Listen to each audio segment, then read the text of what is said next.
Hi there, my name's Tony Pipe and I'm a Professor of Robotics and Autonomous Systems at the Bristol Robotics Laboratory in the University of the West of England.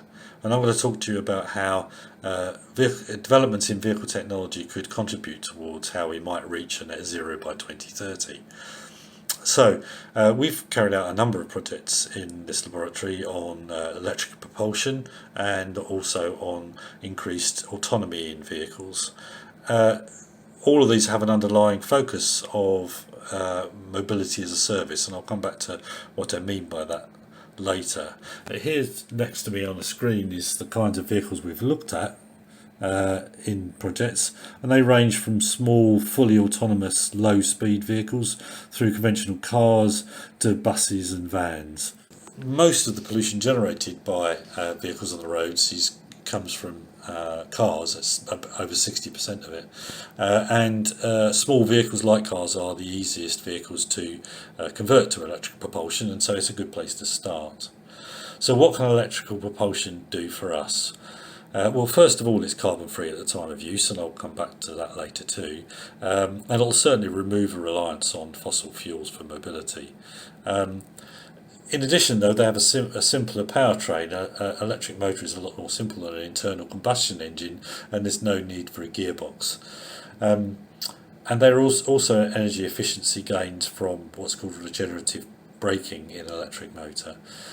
So why autonomy increases? Well, we're increased in safety, and it's clear that increased autonomy could improve safety of travel, but we're also interested in the fact that it seems clear that a relatively small number of autonomous vehicles on the road can smooth out traffic flow, and that itself can bring benefits from pollution.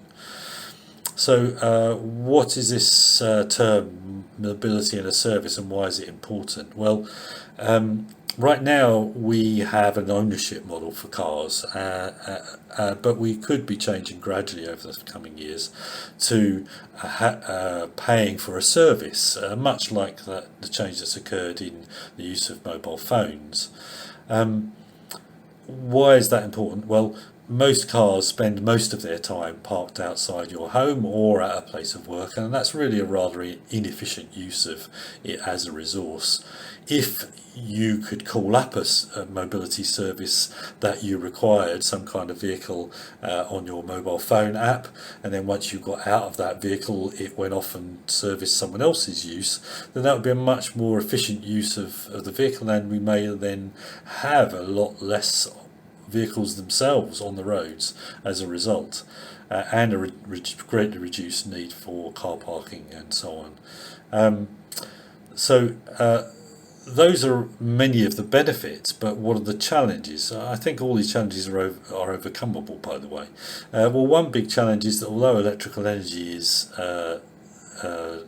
not polluting in itself, the creation of it, the power generation, is a polluting process, but I really sincerely believe that centralising the process of generating the power that drives vehicles along the road has great potential for reducing the pollution generated per unit power generated. So I think there is a promising future there. It's a challenge, but there's solutions in the wings.